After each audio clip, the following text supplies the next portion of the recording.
The rattlesnake struck before Victoria Hale even saw it coming.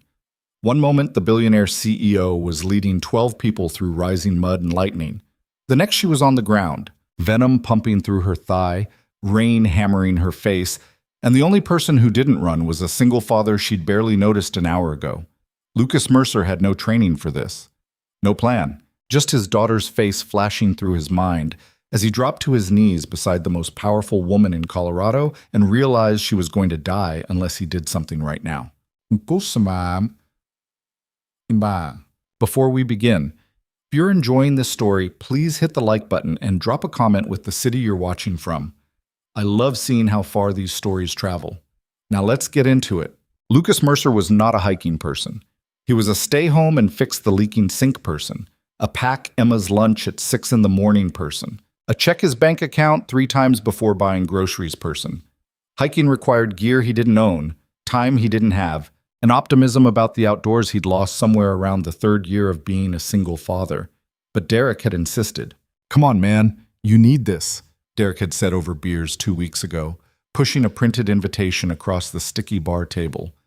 "It's not some corporate bullshit retreat." Well, okay, it is corporate bullshit, but it's in the mountains. Fresh air. No Emma asking for snacks every 11 minutes. When's the last time you did something for yourself? Lucas had stared at the invitation. Hale Industries Executive Wellness Experience, September 14th to 15th. Guided Wilderness Leadership Retreat in the San Juan Mountains. "I'm not an executive," Lucas had said. "You're my +1. I'm an executive." "You're a regional manager at a software company." "Same thing." Derek had grinned. "Come on, Victoria Hale herself is leading it. You know how rare that is? She doesn't do this stuff, ever." Lucas knew who Victoria Hale was. Everyone in Denver knew who Victoria Hale was. 30 years old, self-made billionaire, CEO of Hale Industries, the tech conglomerate that had gone from a garage startup to a Fortune 500 company in under 7 years. She was brilliant, ruthless, and according to every magazine cover Lucas had ever seen in a grocery store checkout line, devastatingly beautiful in that untouchable way that made normal people feel like different species. "Why would I want to spend a weekend watching rich people pretend to rough it?" Lucas had asked. "Because your daughter's with your mom that weekend anyway. Because you haven't left Denver in 2 years. Because I'm your best friend, and I'm telling you that if you don't come, I'm going to show up at your apartment and physically drag you into my car." So here Lucas was, standing in a gravel parking lot at the base of the San Juan Mountains at 7 in the morning, wearing borrowed hiking boots that were half a size too small and a backpack Derek had lent him that smelled faintly of gym socks. There were 12 people total. Lucas recognized a few faces from Derek's company events, polished professionals in expensive athletic wear that still had creases from the packaging. Everyone looked like they'd stepped out of an REI catalog. Lucas looked like a guy who'd gotten dressed in the dark, which was accurate. And then there was Victoria Hale. She stood near the trailhead, talking to one of the guides. Lucas had expected someone who matched the magazine covers. Sharp suit, perfect hair, the kind of presence that announced itself before she even spoke. Instead, Victoria Hale wore plain gray hiking pants, a dark green base layer, and scuffed boots that had clearly seen actual use. Her brown hair was pulled back in a simple ponytail. No makeup that Lucas could see. No jewelry except a watch that looked more practical than expensive. She looked normal. Well, normal, if normal meant tall, athletic, and carrying herself with the kind of quiet confidence that made people move out of her way without her asking. "That's her?" Lucas muttered to Derek. "Yep. She doesn't look like a billionaire." "What's a billionaire supposed to look like?" "I don't know. Richer." Derek snorted. "Wait till she opens her mouth. You'll know." At 7:15, Victoria clapped her hands once. Conversations died immediately. "Good morning," she said. Her voice was clear, measured, the kind of voice that didn't need to be loud to command attention. "Thank you for being here. I know some of you drove several hours. I appreciate your time." Polite nods around the group. "This isn't a typical corporate retreat," Victoria continued. "You won't be doing trust falls or rope courses or any of that nonsense. This is a 12-mile hike through some of the most beautiful terrain in Colorado. The goal is simple: Disconnect from your devices, reconnect with the natural world, and remember what it feels like to rely on yourself instead of technology. She glanced at the sky. Clear blue, not a cloud in sight, perfect hiking weather. We'll stop for lunch around mile 6, then complete the loop back here by late afternoon. The trail is rated moderate, but there are steep sections. If you need to slow down, speak up. If you need to stop, we stop. No one gets left behind. She paused. Questions? A woman in the front raised her hand. Will there be Wi-Fi at the lunch spot? Victoria's expression didn't change, but Lucas caught the faint flicker of something. Disappointment, maybe, in her eyes. No, Victoria said simply. What about cell service? Unlikely. The woman looked horrified. If that's a problem, Victoria said, you're welcome to wait here. Otherwise, I suggest embracing the disconnection. You might find it more valuable than you think. She looked around the group. Anyone else? Silence. Then let's move. But the first hour of this hike was easy. Too easy. The trail wound through pine forest, wide and well-maintained, with just enough incline to make Lucas aware he hadn't exercised in months. Derek kept up a steady stream of commentary about work gossip Lucas didn't care about, and ahead of them, Victoria moved with the kind of steady, efficient pace that suggested she could do this all day without breaking a sweat. Lucas found himself watching her more than he wanted to admit. It wasn't attraction, or at least he told himself it wasn't. It was curiosity. She didn't act like someone worth billions of dollars. She helped an older man adjust his pack straps.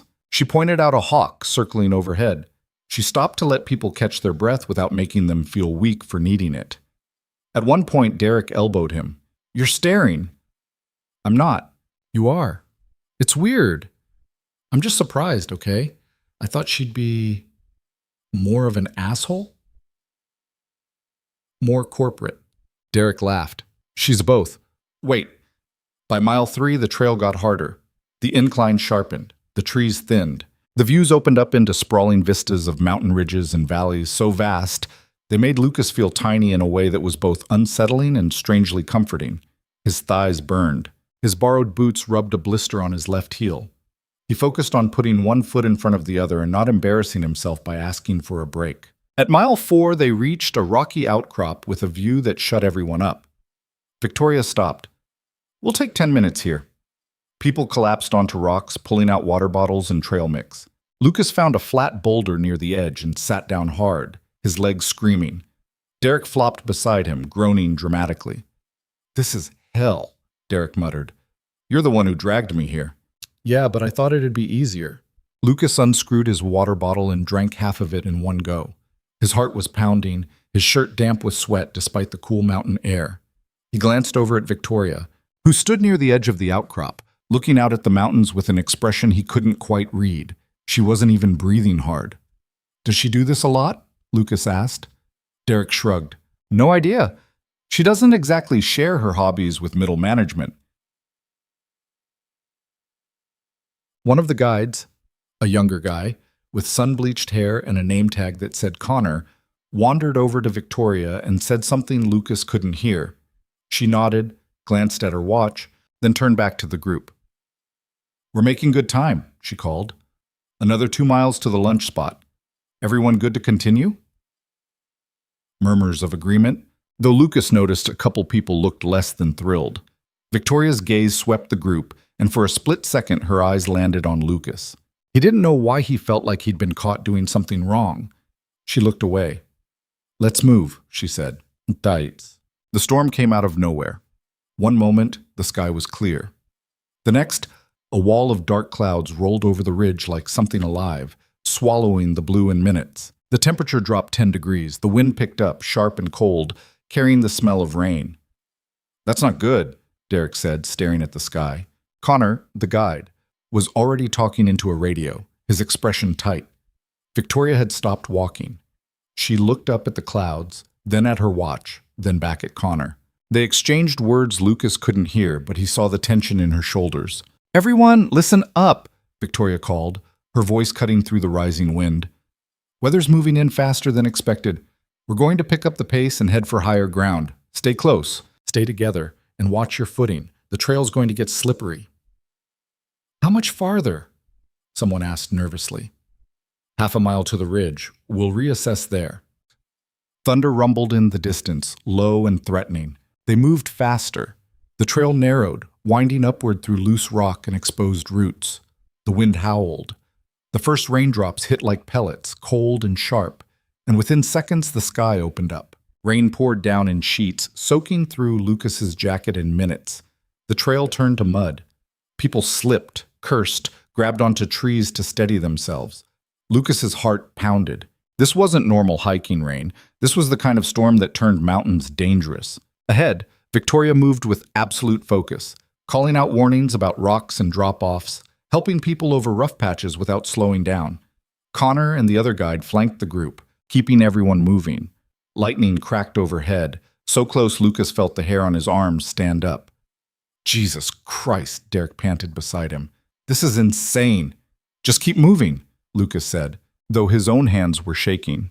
They rounded a switchback. The trail opened onto a narrow ridge, wind screaming across it, rain coming down so hard Lucas could barely see 10 feet ahead. Victoria shouted something, but the wind tore the words away. And then someone screamed. Lucas's head snapped around. One of the women, mid-40s, expensive fleece, he'd seen her talking on a Bluetooth headset in the parking lot, had stumbled off the trail, trying to get away from the edge. She pointed at the ground, face pale. "Snake!" she shrieked. "There's a snake!" People scattered, panic rippled through the group. Connor yelled for everyone to stay calm, but nobody was listening. Lucas saw the snake, a rattlesnake, coiled in the mud near a cluster of rocks, agitated by the chaos, its tail rattling a warning no one could hear over the storm. Victoria was already moving toward it, waving people back. "Give it space," she called. "Just go around." The snake struck. It happened so fast Lucas almost missed it. Victoria stepped wrong, or the mud shifted, and suddenly she was too close, and the rattlesnake lunged, fangs sinking into her thigh just above her knee. She gasped, stumbled backward, caught herself on a rock. For a second, nobody moved. Then Connor was running toward her, and Derek was shouting, and the woman who'd screamed was sobbing, and Lucas felt his entire body lock up because he'd just watched a billionaire CEO get bitten by a rattlesnake on the side of a mountain in the middle of a lightning storm. And this couldn't be real. Victoria pressed a hand to her thigh. Her face had gone white. "I'm fine," she said, but her voice was tight.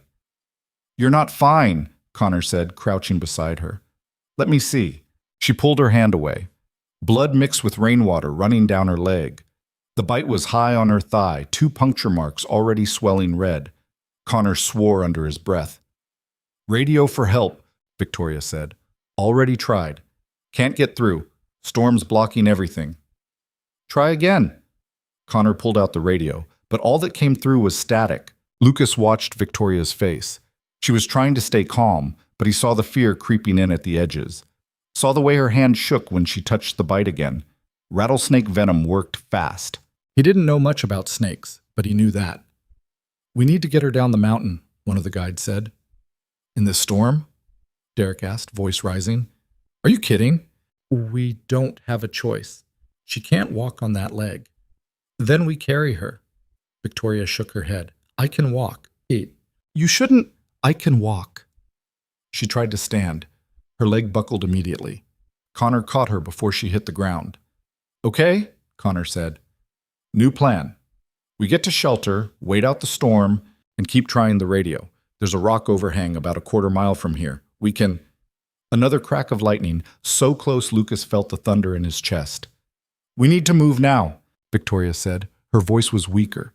The venom was spreading. Connor looked at the other guide. "You take the group down the main trail. I'll take her to the overhang." "You can't go alone," the guide argued. "Then someone comes with me." Connor looked at the group, wet, terrified civilians. No one who looked like they could handle this. His eyes landed on Lucas. "You," Connor said. "You look strong. Can you help me carry her?" Lucas's mouth went dry. Lucas," Derek said quietly. "Man." Lucas looked at Victoria. She was staring at him, rain dripping from her hair, her face pale, her eyes sharp despite the pain. She didn't say anything, didn't ask him to help, just looked at him like she was measuring something she couldn't put into words. "Yeah," Lucas heard himself say. I'll help. They moved through the storm like ghosts. Connor took one side, Lucas took the other.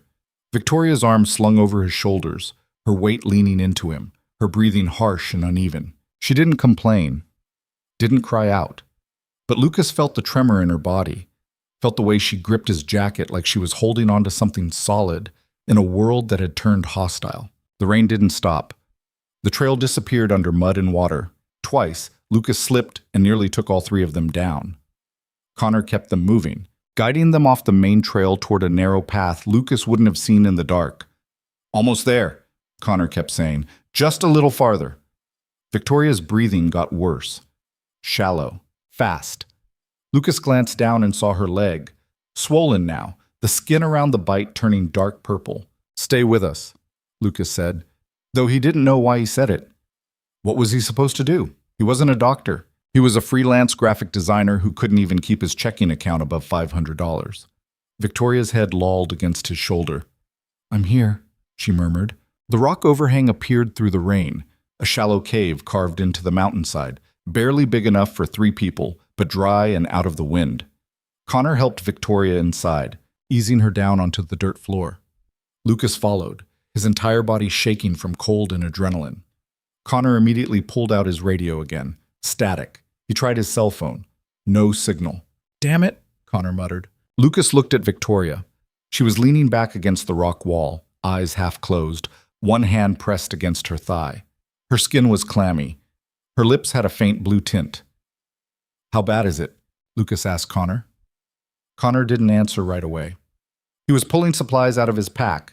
First aid kit, emergency blanket, water. Rattlesnake venom isn't usually fatal, Connor said carefully, but she needs anti-venom. Soon. How soon? Couple hours, maybe less. Lucas's stomach dropped. We can't get off this mountain in a couple hours. I know. Connor wrapped the emergency blanket around Victoria's shoulders, then started cleaning the bite wound. She hissed in pain but didn't pull away. I'm going to try to get to higher ground, Connor said. See if I can get a signal. You stay with her. Wait, you're leaving? I'll be back. 10 minutes, tops. Connor looked at Lucas. Keep her awake, keep her warm. If she stops responding, come find me. And then he was gone, disappearing into the rain. Lucas stared at the empty space where Connor had been, then at Victoria. She was watching him. You don't have to stay, she said quietly. Her voice was weak, but there was something steady underneath it. Something that made Lucas realize she meant it. She was giving him permission to leave. Yeah, I do, Lucas said. He moved closer, sitting down beside her. Up close, he could see how much pain she was in, the tightness around her eyes, the way her jaw clenched every time she shifted her leg. But she didn't cry, didn't panic. You're handling this better than I would, Lucas said. A faint smile flickered across her face. I'm terrified. You don't look terrified. Good, that's the point. Thunder rolled overhead. Rain hammered the rocks outside the overhang, pouring down in curtains. Lucas pulled off his soaked jacket and draped it over her legs, adding another layer of warmth. What's your name? Victoria asked. Lucas. Lucas Mercer. You're Derek's friend. Yeah, you know Derek. I know everyone who works for me. She paused. You're not corporate, though. I would have remembered you. I'm a freelancer, graphic design. And Derek dragged you here. Pretty much. She laughed. A short, pained sound. Terrible friend. He means well. They sat in silence for a moment. The storm showed no signs of stopping. Lucas checked his own phone. No signal. No help coming anytime soon. Do you have kids? Victoria asked suddenly. The question caught him off guard. Yeah, a daughter, Emma. She's 6. Just the 2 of you? Lucas hesitated. Yeah. Victoria didn't push. She just nodded, her eyes distant. That's good, she said softly. Having someone. Lucas didn't know what to say to that. There was something raw in her voice, something unguarded. He'd expected the billionaire CEO to be sharp, controlled, untouchable. But sitting here in the dirt with venom working through her veins, Victoria Hale just looked human, lonely, even. What about you? Lucas asked. Anyone waiting for you back home? She shook her head. No. Not even... No. The finality in her voice killed the question. Lucas looked away, guilt creeping in. It wasn't his business. She was a stranger, a client, technically. He shouldn't be asking personal questions while she was fighting off snake venom. But then Victoria spoke again, quieter this time. It's hard to trust people when you have money, she said. Everyone wants something. A job, a favor, an investment. After a while, you stop being able to tell who actually cares and who's just performing. She glanced at him. You didn't have to help me. Of course I did. No, you didn't. Connor would have managed. Maybe, but you'd have been alone. Victoria held his gaze for a long moment.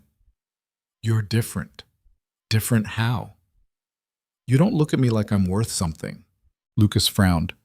You are worth something. That's not what I mean. She shifted, wincing as pain shot through her leg. You look at me like I'm just a person. You're just a person. Not to most people. Lucas didn't know how to respond to that. Outside, lightning split the sky, illuminating the overhang in sharp white light. He saw the pallor in Victoria's face, the way her hands trembled despite the emergency blanket. How are you feeling? He asked. Like I got bitten by a rattlesnake. That bad? Worse. He moved closer, adjusting the blanket around her shoulders. Their faces were inches apart now. He could see the exhaustion in her eyes, the fear she was trying so hard to keep buried. You're going to be okay, Lucas said. You don't know that. Yeah, I do. How? Because you're too stubborn to die on a mountain. That pulled another faint smile from her. You barely know me. I know enough. Connor returned 20 minutes later, soaked and breathless. No signal, he said grimly. Storm's too strong. We're stuck until it clears. Lucas felt his heart sink. How long will that take? Could be an hour, could be 3. Victoria's eyes fluttered closed. Lucas's hand shot out, gripping her shoulder. Hey, he said sharply. Stay awake. Her eyes opened. I'm awake. Keep talking to me. About what? Anything. Tell me about, I don't know, your company. How'd you build it? Connor was checking Victoria's pulse, his expression tense. The venom was spreading. Lucas could see it in the way her leg had swollen, the dark discoloration creeping up her thigh. Started in my garage, Victoria said, her voice faint. Wrote code for 18 hours a day. Lived on instant ramen and coffee. Thought I was going to change the world. You did change the world. Did I? She looked at him. Or did I just make a lot of money? Both, yes. She smiled, but it didn't reach her eyes. Maybe. Victoria, Connor said quietly, we need to keep your heart rate down. Try not to talk too much. But Lucas shook his head. No, she needs to stay awake. Lucas, she needs to stay awake, Lucas repeated, his voice harder than he intended. Connor stared at him, then nodded slowly. Lucas turned back to Victoria. Tell me more. What was the first thing you built? Mom, do you mean... Database management software, Victoria murmured. Boring as hell. But it worked. And then? Then I built something better. And then something better than that. And I didn't stop until I had something nobody else could replicate.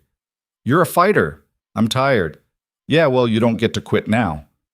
Her eyes met his. Why do you care? The question hung in the air between them, heavy and impossible to answer. Why did he care? He didn't know this woman, didn't owe her anything. She was a billionaire. He was a broke single dad. Their lives had no reason to intersect beyond this nightmare. But sitting here in the cold, watching her fight to stay conscious, Lucas realized he did care. Because you trusted me, he said finally. When everyone else panicked, you put your life in my hands. That means something. Victoria's hand found his. Her grip was weak, but it was there. Thank you, she whispered. The storm raged outside. Lucas held her hand and refused to let go. Hours blurred together. Connor tried the radio every 15 minutes. Nothing. The rain didn't stop. Victoria's condition got worse. Her breathing shallow, her skin cold despite the blankets. Lucas kept her talking, kept her awake, even when her words started slurring and her eyes drifted shut. Stay with me, Lucas said again and again. Come on, Victoria, stay with me. I'm trying, she whispered. Try harder. At some point, she started crying. Not loud, not dramatic, just silent tears sliding down her face, and Lucas realized it wasn't the pain. It was everything else, the loneliness, the fear, the exhaustion of being strong for so long. I'm scared, she admitted. I know. I don't want to die like this. You're not going to. How do you know? Because I won't let you. It was a stupid promise, an impossible promise, but Lucas meant it with everything he had. When the rescue helicopter finally arrived, 3 hours after the snakebite, brought in the moment the storm cleared enough for flight, Lucas barely registered it. He just held Victoria's hand as the paramedics rushed into the overhang, as they loaded her onto a stretcher, as they told him she was going to make it. She was unconscious by then, but her hand was still gripping his. And Lucas realized, somewhere in the chaos and the terror and the rain, something had shifted between them, something neither of them had words for yet. The helicopter blades carved through the clearing sky, a mechanical thunder that drowned out everything else. Lucas stumbled backward as paramedics swarmed the overhang, their movements efficient and practiced, voices clipped with medical jargon he didn't understand. Someone pulled him away from Victoria, and suddenly he was standing alone in the rain-soaked dirt, watching them work on her with an intensity that made his chest tighten. Connor was talking to one of the paramedics, gesturing toward Victoria's leg, his face grim. Lucas caught fragments of conversation. Rattlesnake, 3 hours, venom load. But the words felt distant, like they were happening to someone else. One of the paramedics, a woman with sharp eyes and steady hands, inserted an IV into Victoria's arm. Another was cutting away her pant leg, exposing the bite. The swelling had spread halfway up her thigh now, the skin mottled purple and black, angry and wrong. Is she going to make it? Lucas heard himself ask. Nobody answered him. They loaded her onto a stretcher, strapping her down with quick precision. Victoria's eyes were closed, her face pale as paper. The emergency blanket was gone, replaced with heated packs and medical equipment Lucas couldn't name. She looked small suddenly. Fragile. Nothing like the woman who'd stood at the trailhead that morning, commanding a group with nothing but her presence. You coming? One of the paramedics called to Lucas. He blinked. What? Are you coming with her? Lucas looked at Connor, confused. Connor nodded. She was holding your hand when we found you, the paramedic said. Figure you should be there when she wakes up. Lucas didn't argue. He climbed into the helicopter, crouching in the cramped space as they secured Victoria's stretcher. The rotors screamed to life. The ground fell away beneath them, and Lucas watched the mountains shrink into jagged shadows below. Inside the helicopter, everything was noise and urgency. The paramedics worked over Victoria with controlled intensity, checking her vitals, adjusting the IV. Speaking in shorthand, Lucas couldn't follow. He pressed himself against the wall, trying to stay out of the way, his hands shaking from cold and adrenaline and something else he couldn't name. Victoria's hand slipped off the stretcher, dangling in the air. Without thinking, Lucas reached out and took it. Her fingers were cold, limp, but after a moment he felt the faintest squeeze. She was still there. The flight to Denver took 20 minutes. They landed on the roof of Presbyterian Medical Center, where another team was already waiting.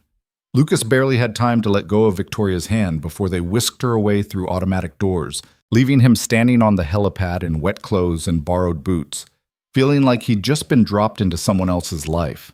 A nurse appeared at his elbow. Are you family?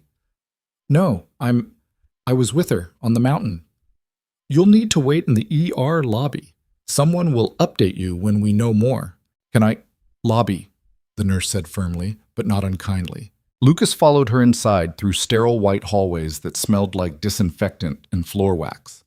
The ER lobby was crowded, people with broken arms and stomach pain and crying children, all of them waiting for their turn. Lucas found an empty chair in the corner and sat down hard, his legs suddenly refusing to hold him up. He pulled out his phone. Dead. Of course it was dead. He sat there in silence, staring at the fluorescent lights overhead, and tried to make sense of the last 6 hours. This morning he'd been complaining about hiking boots.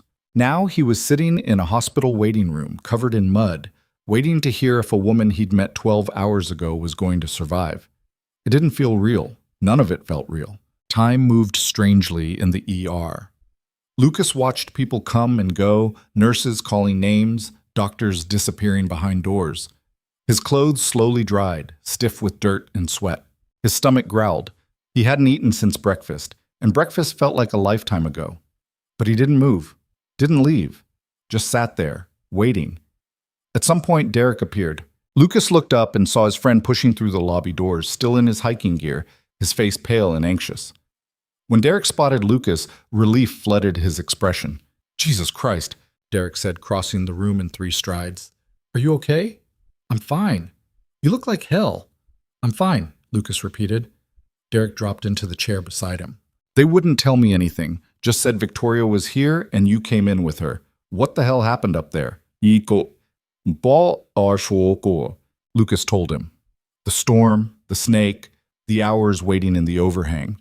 Derek listened without interrupting, his face getting paler with every sentence.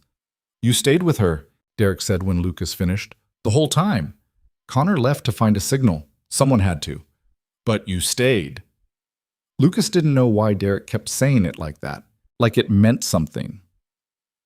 "She was scared," Lucas said quietly. "I couldn't just leave her alone." Derek stared at him for a long moment, something unreadable in his expression. Then he clapped Lucas on the shoulder, hard enough to hurt. "You're a good guy, man," Derek said. "A really good guy." They sat in silence after that.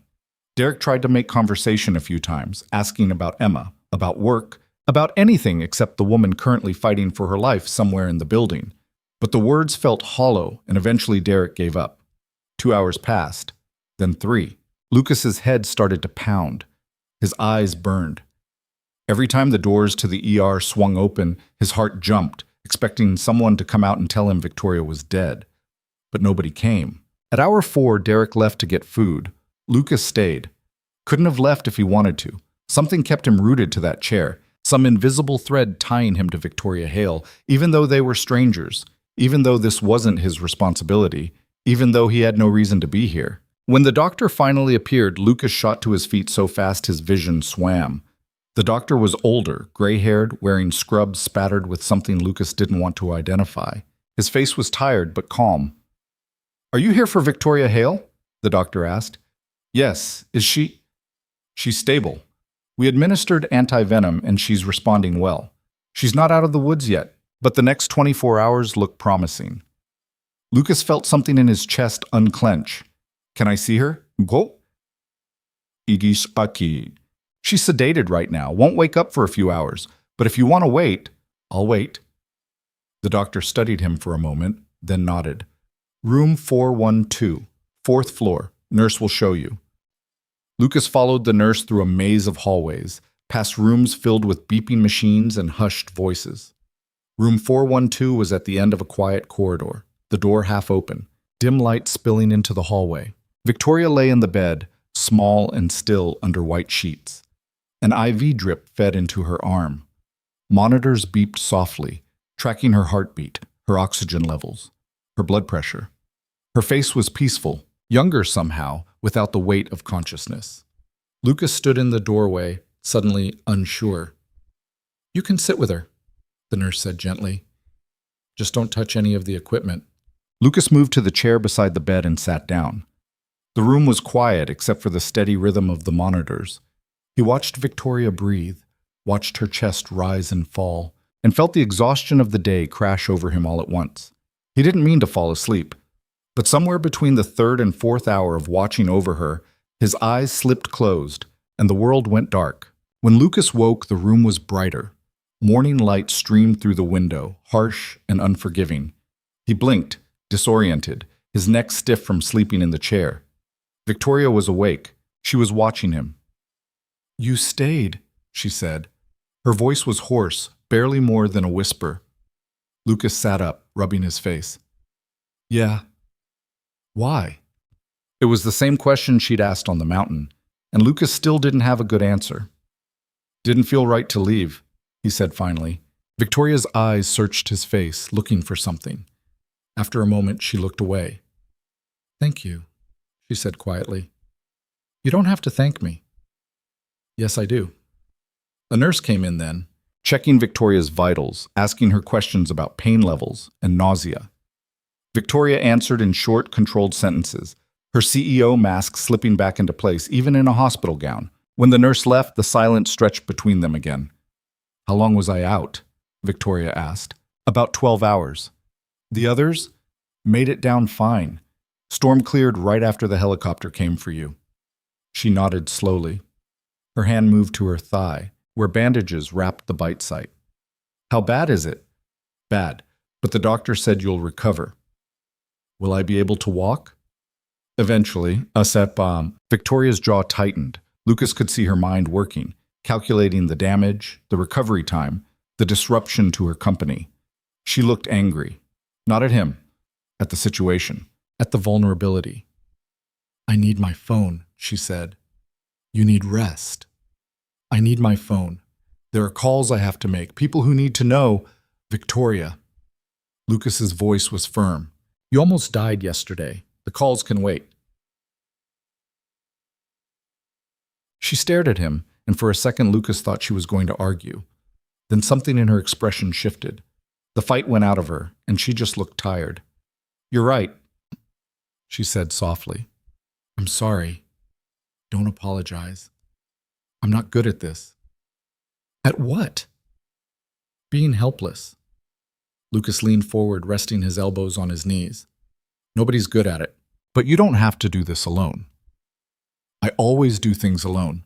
"Maybe that's the problem, but..." The words came out harsher than he meant, and Lucas immediately regretted them. But Victoria didn't look offended.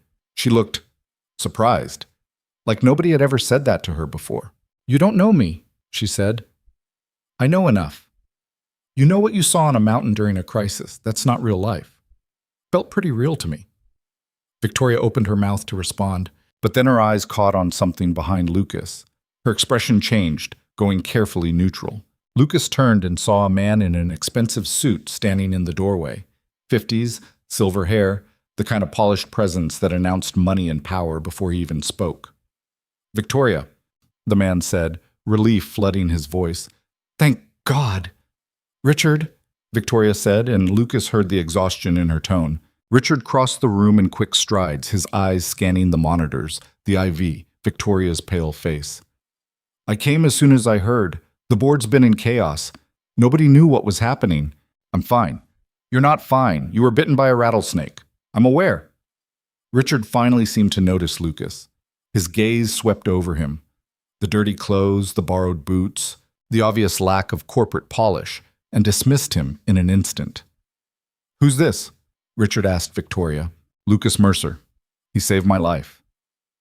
Richard blinked, looked at Lucas again, this time with something closer to interest. "You were on the hike?" "Yeah." "Richard is my CFO," Victoria said, her tone flat. "Richard, Lucas stayed with me until the rescue team arrived." "Well," Richard extended a hand, though his smile didn't reach his eyes. "Thank you. We're all very grateful." Lucas shook his hand. Richard's grip was firm, professional, and completely impersonal. "I need to speak with Victoria privately," Richard said, already turning back to her. "There are urgent matters." "Richard," Victoria interrupted. "Not now." "Victoria, the board is demanding answers. The media is already running stories. We need to control the narrative before—" "I said not now." The steel in her voice cut through the room like a blade. Richard froze, his mouth half open, clearly unaccustomed to being shut down. But after a moment, he nodded stiffly. "Of course. We'll talk later." He glanced at Lucas one more time, his expression unreadable, then left. The silence that followed felt heavy. "Sorry about that," Victoria said. "He seems concerned. He's concerned about the company, not me." Lucas didn't know what to say to that. He stood up, suddenly feeling like he was intruding on something he didn't understand. "I should go," Lucas said. "Let you rest." "You don't have to. You need sleep. And I need to check in with my daughter." Victoria's expression softened slightly at the mention of Emma. "How old did you say she was?" 6. "Does she know what happened?" Not yet. My mom's been watching her. I'll call her once I get home." Victoria nodded. Then, hesitantly, she said, "Will you come back?" The question caught Lucas off guard. Do you want me to? Yes. It was a simple answer, but the way she said it, quiet, almost vulnerable, made Lucas realize how much it cost her to ask. Okay, he said. I'll come back. He left before he could second-guess himself. The next 3 days blurred together in a strange routine. Lucas would drop Emma off at school, handle whatever freelance work he could manage, then drive to the hospital. He'd sit with Victoria for a few hours, talking about nothing important. Books, movies, Emma's latest obsession with dinosaurs. Sometimes Victoria's assistant would appear with paperwork, and Lucas would excuse himself, wandering the hospital cafeteria until the business was finished. Other times, Richard or other board members would show up, filling the room with tension and corporate urgency. Lucas learned to recognize the pattern. Victoria's shoulders would stiffen, her voice would go cold, and she'd become someone else. Someone harder. Someone he didn't quite recognize. But when they left, she'd soften again, and she'd ask Lucas to stay a little longer. On the 4th day, Derek cornered him in the hospital parking lot. Dude, Derek said, leaning against Lucas's car. What are you doing? What do you mean? You've been here every day, for hours. So Victoria Hale is a billionaire CEO. You're a freelance designer with a 6-year-old. What exactly do you think is happening here? Lucas unlocked his car, not meeting Derek's eyes. I'm just checking on her, making sure she's okay. Why? Because nobody else is. Derek stared at him. That's not true, isn't it? Everyone who visits her talks about the company, the stock price, the media coverage. Nobody asks how she's actually doing. And you do? Yeah, I do. Derek was quiet for a long moment. Then he sighed. Man, you know this isn't going anywhere, right? She's going back to her world and you're going back to yours. That's how this works. I'm not expecting anything. Aren't you, Seth? Lucas didn't answer. Because the truth was, he didn't know what he was expecting. He just knew that every time he thought about not visiting Victoria, something in his chest twisted uncomfortably. Just be careful, Derek said finally. I don't want to see you get hurt. On the 5th day, Victoria was cleared to go home. Lucas arrived at the hospital to find her sitting on the edge of the bed, fully dressed in clothes her assistant had brought, her leg heavily bandaged but functional. She looked stronger, more herself. They're letting you out? Lucas asked. Finally, another day in here and I was going to lose my mind. Where are you going? Home? Victoria hesitated. I have a place in Cherry Creek, but the stairs might be a problem. You need help getting settled?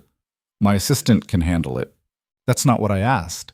Victoria looked at him, and Lucas saw the conflict in her eyes. She wanted to say no, wanted to maintain the distance between them, the safe boundary that kept her world separate from his. But she didn't. Yes, she said quietly. I could use help. Victoria's house was not what Lucas expected. Victoria's house was not. He'd imagined something massive, cold, all glass and steel and modern angles designed to impress rather than comfort. Instead, the house was older, a restored Victorian in a quiet neighborhood, with warmth in the architecture and trees in the yard. It was large, yes, but it felt human. Lived in, even if Lucas suspected Victoria spent most of her time at the office. He helped her inside, his arm supporting her as she navigated the front steps. Her assistant, a sharp woman named Caroline, who looked at Lucas like he was a puzzle she couldn't solve, had already prepared the downstairs guest room, turning it into a temporary bedroom so Victoria wouldn't have to climb stairs. Thank you, Caroline, Victoria said. You can go. Are you sure? I can stay if... I'm fine. Lucas will help me get settled. Caroline glanced at Lucas, then back at Victoria, clearly wanting to argue, but she just nodded. Call if you need anything. When Caroline left, the house fell silent. Lucas stood in the entryway, suddenly aware of how out of place he was. Everything here was expensive, tasteful, carefully chosen. He was still wearing jeans with a hole in the knee and a t-shirt Emma had spilled juice on that morning. You can relax, Victoria said, reading his discomfort. It's just a house. A really nice house. It's too big for one person. She said it matter-of-factly, but Lucas heard the loneliness underneath. He followed her into the guest room, where she sat down on the bed with visible relief. Do you need anything? Lucas asked. Water? Food? I'm fine. Victoria. She looked up at him. What? Let me help. You've done enough. Clearly not, since you're about to argue with me instead of resting. A smile tugged at the corner of her mouth. You're stubborn. Yeah, well, takes one to know one. Lucas went to the kitchen and found it immaculate, everything in its place, barely any food in the refrigerator. He made tea, something simple, something his mom used to make when he was sick, and brought it back to Victoria. She took the mug, cradling it in both hands. Thank you. You keep saying that. Because I mean it. They sat in comfortable silence for a while. Outside, the afternoon light slanted through the windows, golden and warm. Lucas should leave. He knew he should leave. Emma would be home from school soon, and he'd already spent too much time here, too much time letting himself believe this strange connection between them was real. But he didn't move. Can I ask you something? Victoria said. Sure. Why are you really here? Lucas met her eyes. What do you mean? You don't owe me anything. We barely know each other. But you've been at the hospital every day. You drove me home. You made me tea. She paused. Why? Lucas thought about Derek's warning, thought about the impossibility of this situation, thought about all the reasons he should walk away. Because when I'm with you, he said slowly, I feel like I'm doing something that matters, and I haven't felt that way in a long time. Victoria stared at him. Something shifted in her expression. Surprise, maybe. Or recognition. I feel the same way, she said softly. The words hung between them, fragile and dangerous. Lucas's phone buzzed. He glanced at it. His mom, asking when he'd be home. Reality crashing back in. I have to go, Lucas said, standing up, but I'll check on you tomorrow. You don't have to. I know. Victoria watched him walk to the door. Then, just as he reached it, she spoke again. Lucas? He turned. Thank you, she said, for seeing me. Lucas didn't know exactly what she meant by that, but he nodded anyway. As he drove home through Denver traffic, his hands tight on the steering wheel, Lucas tried to convince himself this was just kindness, just helping someone who needed it, nothing more. But he knew he was lying to himself.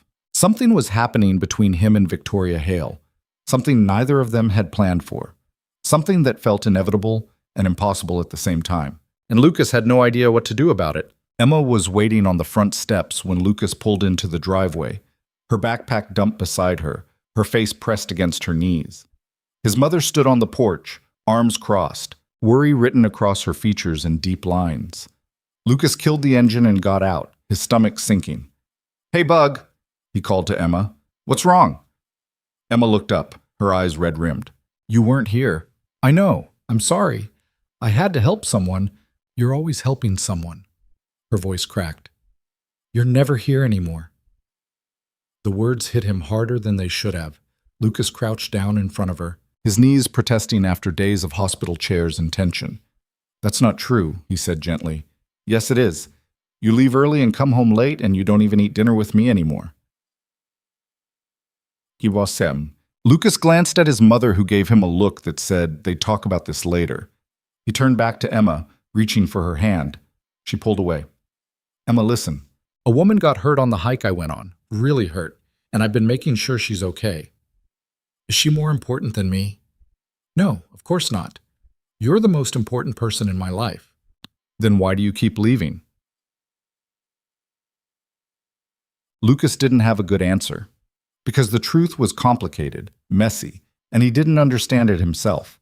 He'd been spending every spare moment with Victoria, telling himself it was about making sure she recovered, but somewhere along the way it had become something else, something that pulled at him even when he was home, even when he was supposed to be present. I'm sorry, he said finally. You're right. I haven't been here enough. Emma sniffled, wiping her nose with the back of her hand. Do you promise to stay home tomorrow? I promise. The whole day? Lucas hesitated. He'd told Victoria he'd check on her, but Emma's face was so earnest, so desperate for reassurance, that the answer came easy. The whole day, he said. Emma threw her arms around his neck, nearly knocking him backward. Lucas held her tight, breathing in the smell of her shampoo and playground dirt, and felt guilt settle heavy in his chest. Inside, his mother made dinner while Emma chattered about school, her sadness evaporating as quickly as it had appeared. Lucas listened, nodding in the right places, but his mind kept drifting to Victoria alone in that too-big house, drinking tea he'd made, wondering if he'd come back. After Emma went to bed, his mother cornered him in the kitchen. "You want to tell me what's going on?" she asked, drying dishes with methodical precision. "Nothing's going on." "Oh, Lucas James Mercer, I raised you. Don't lie to me." Lucas leaned against the counter, exhaustion pulling at him. "The woman who got hurt, Victoria Hale. I've been helping her." "The billionaire?" "Yeah." His mother was quiet for a moment, processing. "And you're spending every day with her because she doesn't have anyone else. She's a billionaire. She has everyone. She has employees. That's not the same thing." "Eat what? I guess this." His mother set down the dish towel, her expression softening. "Lucas, honey, be careful. Everyone keeps saying that because we care about you and Emma." She paused. "You know, this can't go anywhere, right? I'm not expecting it to go anywhere. Aren't you?" It was the same thing Derek had said, and Lucas still didn't have an answer that didn't sound naive or foolish or both. "She's a person," Lucas said quietly. "That's all. Just a person who needed help." But his mother studied him for a long moment, then pulled him into a hug. "Your heart's too big sometimes," she murmured against his shoulder. "It's going to get you hurt." "Maybe," Lucas said. "But I'd rather that than the alternative." He didn't visit Victoria the next day, or the day after. He stayed home with Emma, took her to the park, helped with homework, made elaborate breakfasts, and read bedtime stories until his voice went hoarse. He threw himself into being present, into being the father Emma deserved. But at night, after Emma fell asleep, he'd stare at his phone and wonder if Victoria was okay, if she needed anything, if she noticed he hadn't come back. On the third day, his phone rang. Unknown number. Lucas answered. "Hello?" "Lucas?" Victoria's voice, clear and steady. "It's Victoria." His heart did something stupid in his chest. "Hey, how are you feeling?" "Better. The leg's healing well." A pause. "You haven't visited." "I know. I'm sorry. My daughter needed me." "Don't apologize. She should come first." Another pause, longer this time. "I just wanted to make sure you were all right." "I'm fine." "Good." She sounded like she wanted to say something else, but couldn't find the words. "Well, I'll let you go." "Victoria, wait." "Yes?" Lucas rubbed his face, torn between the promise he'd made to Emma and the pull he felt toward this woman he barely knew. "I'll come by tomorrow, if that's okay." "You don't have to." "I know, but I want to." The silence that followed felt weighted with things neither of them could say over the phone. "Tomorrow, then," Victoria said softly. "Tomorrow." When Lucas showed up at Victoria's house the next afternoon, he found her in the backyard. She was sitting on a bench beneath an old oak tree, her injured leg propped on a cushion, a laptop balanced on her knees. She looked up when she heard the gate, and something in her expression relaxed. "You came," she said. "Told you I would." Lucas crossed the yard and sat down beside her. The afternoon was warm, the kind of late September weather that felt borrowed from summer. Birds moved through the branches overhead, and somewhere down the street a dog barked. "How's Emma?" Victoria asked. "Good, clingy, but good." "She missed you." "Yeah." Lucas looked at his hands. "I wasn't being fair to her, spending so much time away. You were helping me. That doesn't make it okay." Victoria closed her laptop, setting it aside. "You're a good father." "I'm trying to be." "That's all anyone can do." They sat in silence for a while. Lucas noticed Victoria's laptop screen before she'd closed it. Spreadsheets, charts, emails stacked like digital paperwork. Even recovering from a rattlesnake bite, she was working. "Do you ever stop?" Lucas asked. "Stop what?" "Working." Victoria followed his gaze to the laptop. "Not really." "Why not?" "Because if I stop, I remember how quiet the house is." The admission was so raw, so honest, that Lucas didn't know how to respond. He just sat there, shoulder to shoulder with her on the bench, and let the silence hold what words couldn't. Can I ask you something? Victoria said after a while. Sure. Emma's mother, where is she? Lucas had known the question would come eventually. It always did. But that didn't make it easier to answer. She left, he said, when Emma was 8 months old. I'm sorry. Don't be. It wasn't working. We weren't. He trailed off, searching for the right words. She didn't want to be a mother, and I couldn't make her want it. That must have been hard. It was terrifying. I had no idea what I was doing. Still don't most days. He glanced at Victoria. But Emma's the best thing that ever happened to me, even when it's hard. Victoria was watching him with an expression he couldn't read. You really believe that? Of course. Most people say that kind of thing, but they don't mean it. Not really. It's just what you're supposed to say. I mean it. I know. She looked away. I've never wanted children. Why not? Because I'd be terrible at it. I work 80-hour weeks. I don't know how to turn off my brain. I barely know how to exist outside of a boardroom. She paused. And because I'm terrified I'd end up like my mother. What was your mother like? Victoria's jaw tightened. Cold, ambitious, more interested in her career than her daughter. I swore I'd never be like her, and then I looked up one day and realized I'd built the exact same life. Lucas didn't know what to say to that. He wanted to argue, to tell her she was wrong, but he barely knew her. What did he know about her life, really? Just what he'd seen in a crisis and a handful of quiet afternoons. You're not as cold as you think, Lucas said finally. You don't know that. Yes, I do. Cold people don't make tea for guests. They don't ask about other people's kids. They don't cry on mountainsides. Victoria looked at him sharply. I didn't cry. You did. When you thought you were going to die. That was fear. That was human. Victoria opened her mouth to argue, then closed it. Her shoulders sagged slightly, some of the tension bleeding out of her. I don't know how to do this, she said quietly. Do what? Be vulnerable. Let people in. I've spent so long building walls that I don't know how to take them down. Then don't take them down all at once, Lucas said. Just crack a window. Let some air in. What? That's... She laughed, short and surprised. That's terrible advice. It's practical advice. Same thing. They smiled at each other, and for a moment Lucas forgot about the difference in their bank accounts, their worlds, their lives. For a moment they were just two people sitting under a tree on a warm afternoon. Then Victoria's phone rang. She glanced at the screen, and her expression changed, hardened. I need to take this. I'll give you privacy. No, stay. Victoria answered. Richard, what is it? Lucas couldn't hear the other side of the conversation, but he watched Victoria's face go from neutral to cold to something darker. Anger, maybe, or frustration.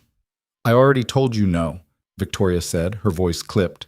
We're not moving forward with the merger. More talking from Richard. I don't care what the board thinks. It's a bad deal, and I'm not doing it.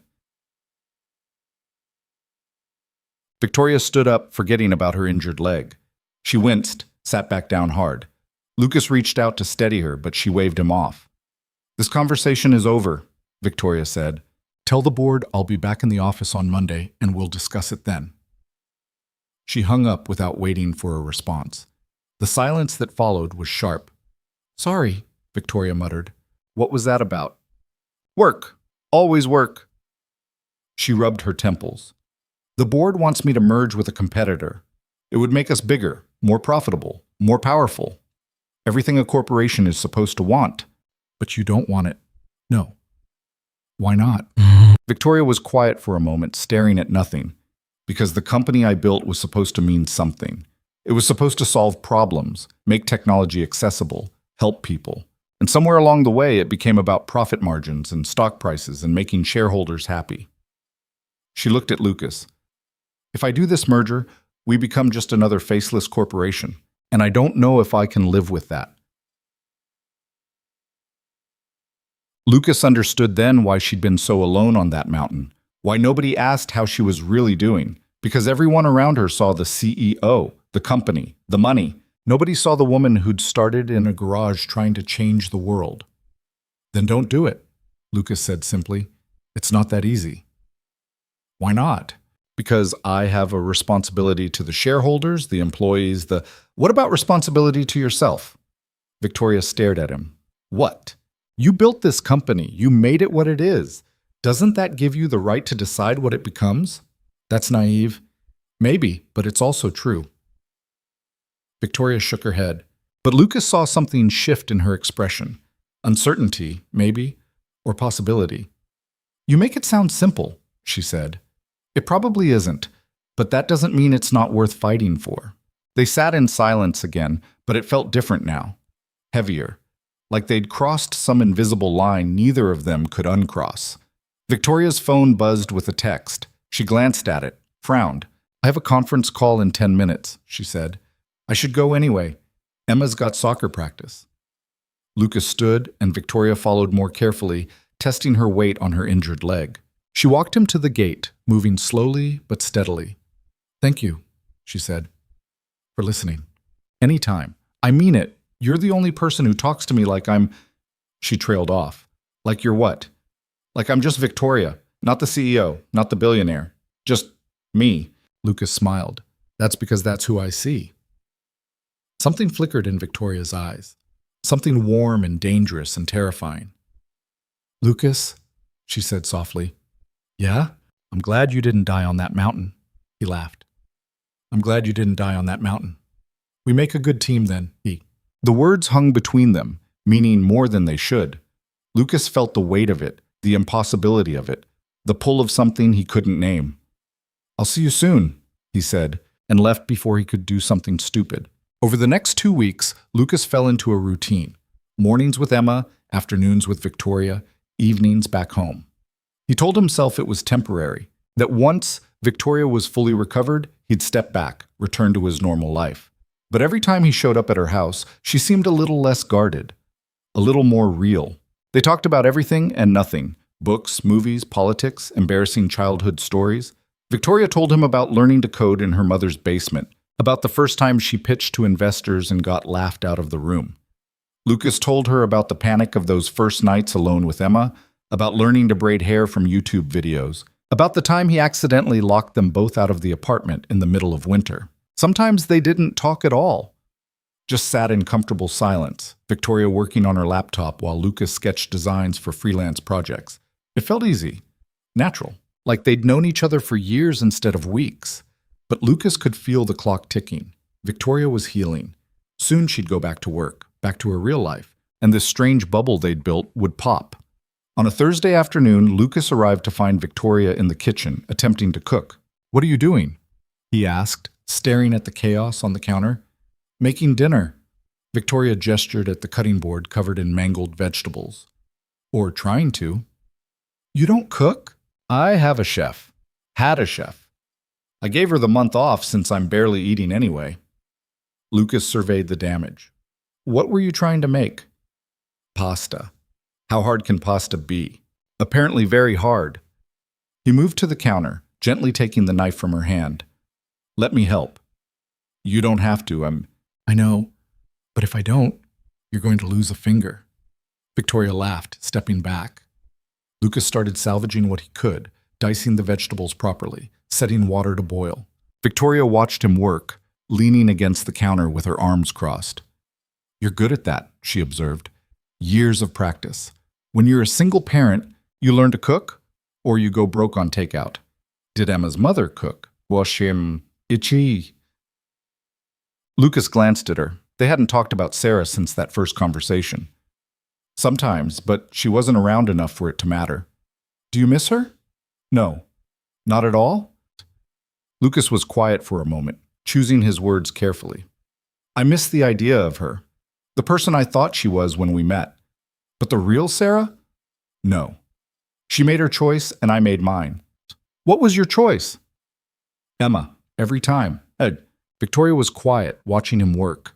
Lucas could feel her gaze on him, heavy with something he couldn't name. You're a better person than I am, Victoria said finally. That's not true. It is. I don't know if I could do what you did. Give up everything for someone else. You would if you loved them.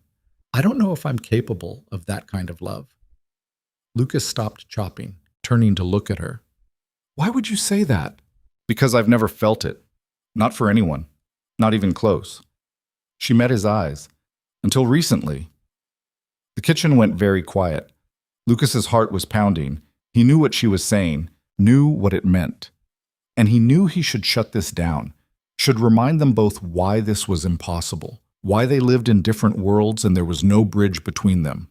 But he didn't. "Victoria," he said, his voice rough. "I know," she said quickly. "I know this is crazy. You have Emma and I have the company and we barely know each other. But I can't stop thinking about you, about the mountain, about every conversation we've had since, about how you're the only person who makes me feel like I'm not alone." "You're not alone." "I was. Before you."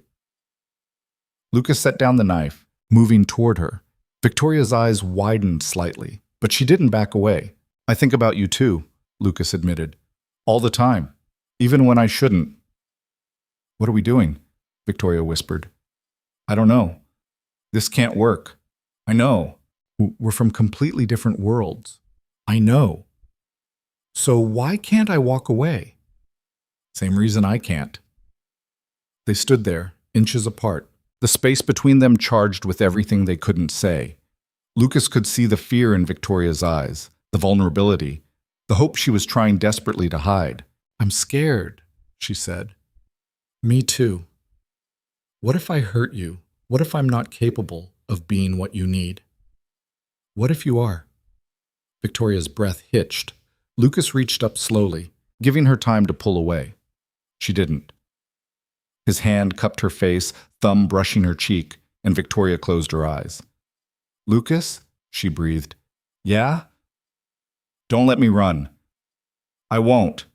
He kissed her. It was gentle, tentative, like they were both testing whether this was real or just a dream they'd wake up from. Victoria's hands came up to grip his shirt, pulling him closer, and suddenly gentle wasn't enough. The kiss deepened, months of tension and loneliness and need pouring out in a single moment. When they finally pulled apart, both breathing hard, Victoria rested her forehead against his. "This is a terrible idea," she murmured. "Probably. You have a daughter, I have a company. We're going to hurt each other. Maybe, or maybe we're going to figure it out."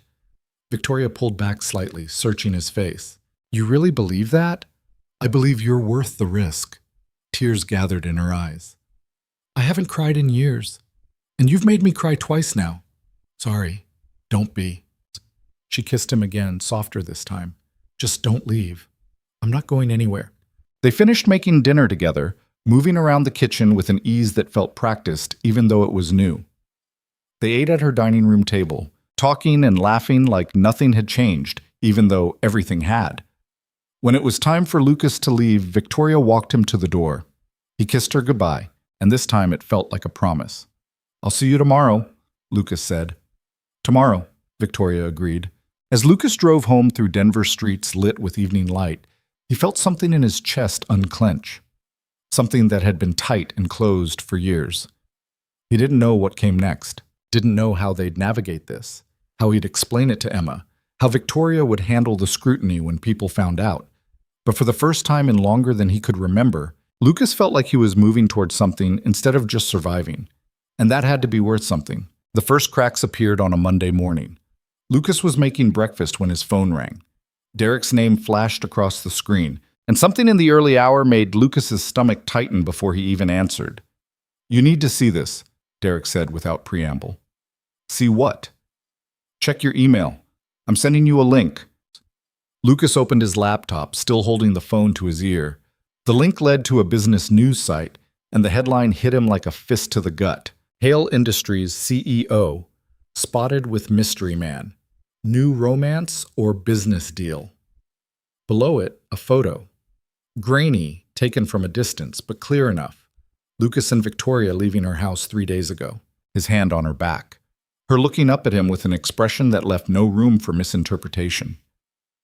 "Jesus," Lucas breathed. "Yeah," Derek said. "It gets worse. Keep reading." Lucas scanned the article. Most of it was speculation, but there were details that made his skin crawl. His name. Emma's name. The fact that he was a freelance designer barely scraping by. The phrase, "financial opportunist," appeared twice. Who leaked this? Lucas asked. Does it matter? It's out there now. And Lucas, man, you need to prepare yourself. This is going to blow up. It's nobody's business. She's a billionaire. Everything's everyone's business. Lucas hung up and immediately called Victoria. She answered on the first ring. You saw it, she said. Not a question. Yeah. I'm sorry. I should have known this would happen. It's not your fault. Yes, it is. I knew what getting involved with me would mean. I should have warned you.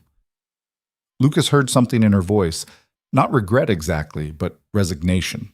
Like this was inevitable, and now they'd have to deal with the consequences. What do we do? Lucas asked. I'm handling it. My PR team is drafting a statement. Saying what? That we're friends.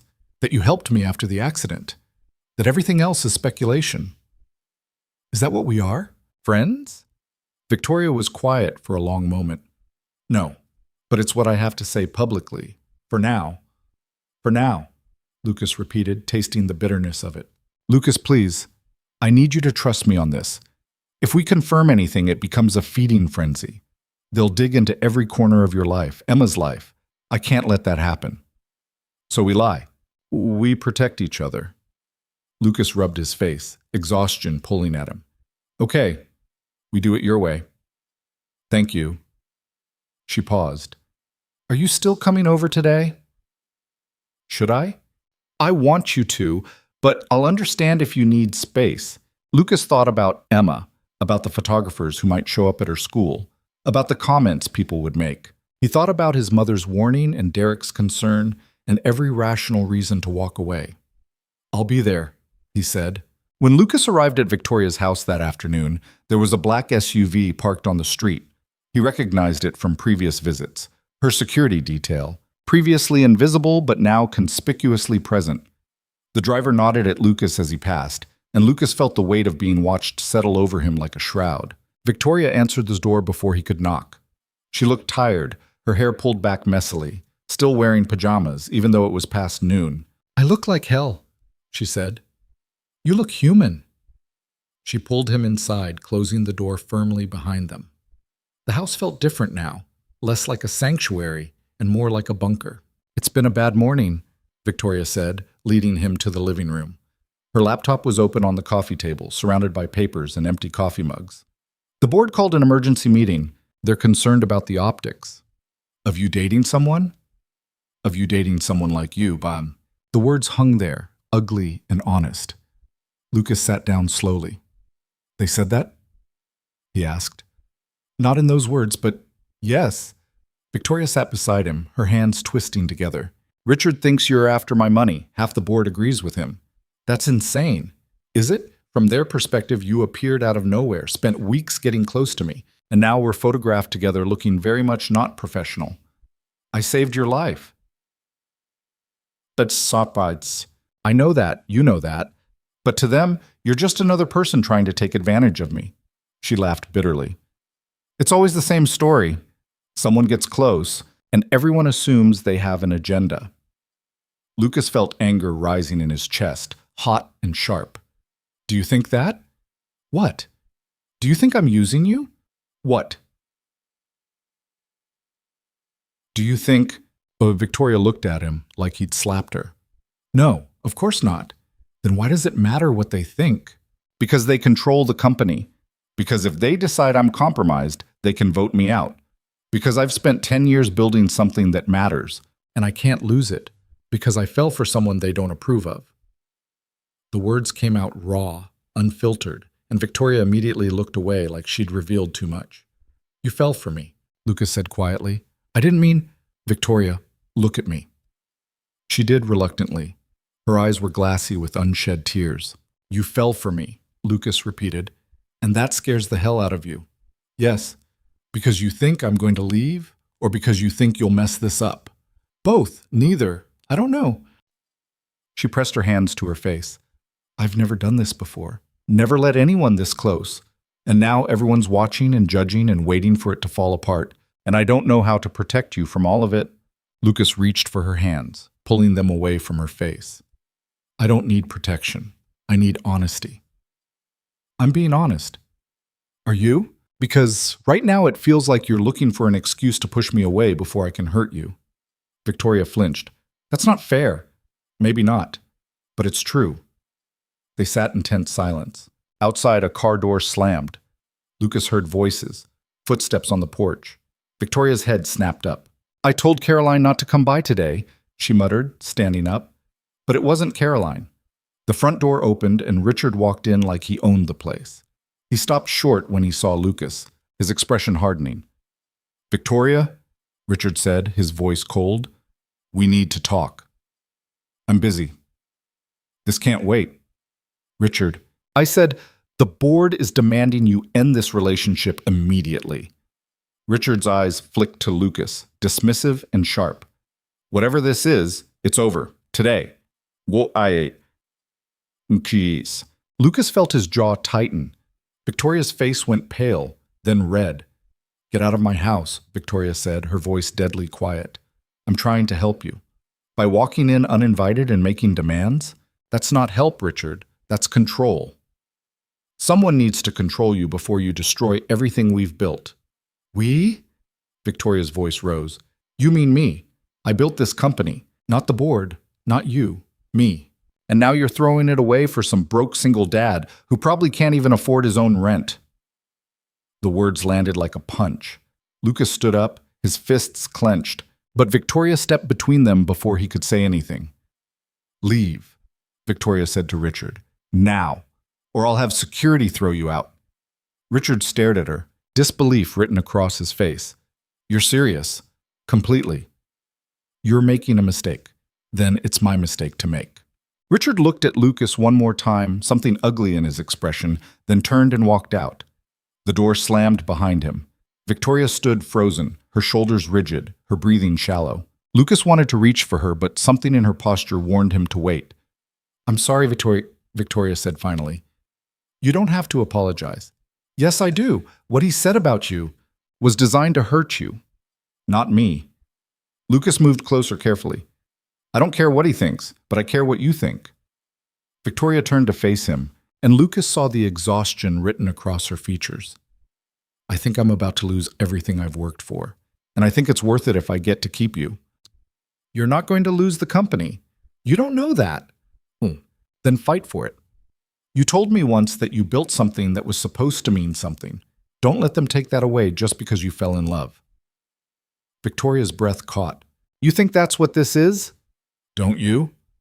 She looked at him for a long moment, searching his face for something. Then she closed the distance between them and kissed him hard, desperate, like she was trying to prove something to herself. When they pulled apart, Victoria rested her forehead against his. I love you, she whispered. I don't know how it happened or when, but I do, and it terrifies me. I love you too, Lucas said. And yeah, it's terrifying, but I'm not going anywhere. Even if this gets worse? Even then. Victoria pulled him close, burying her face in his shoulder, and Lucas felt her shake with silent tears. He held her, steady and sure, while outside the world waited to tear them apart. The next week was brutal. More articles appeared, more photos taken by photographers Lucas never saw but always felt lurking nearby. Someone leaked his financial records, publishing his credit score and bank statements for the world to see. The comments section on every article was a wasteland of cruelty. People calling him a gold digger, a con artist, a deadbeat dad using his daughter to manipulate a lonely billionaire. Emma's school called. Other parents had seen the articles. There were questions, concerns, thinly veiled accusations wrapped in polite language. Lucas pulled Emma out of school for the week, keeping her home where she was safe from prying eyes and cruel whispers. His mother came to help, her face tight with worry but her support unwavering. You could end this, his mother said one evening after Emma had gone to bed. Walk away, let it die down. I could, Lucas agreed, but you won't. No, his mother sighed. She must be something special. She is. And you're sure about this? About her? Lucas thought about Victoria's laugh, the way she looked at Emma with cautious wonder, the vulnerability she showed only to him. He thought about the mountain, the overhang, the moment he decided to stay when everyone else ran. I've never been more sure of anything, Lucas said. Meanwhile, Victoria was fighting her own war. The board called meeting after meeting, pressure mounting from every direction. Investors were nervous. Stock prices fluctuated. Media coverage was relentless, painting Victoria as either a victim of manipulation or a fool blinded by loneliness. Victoria refused to bend.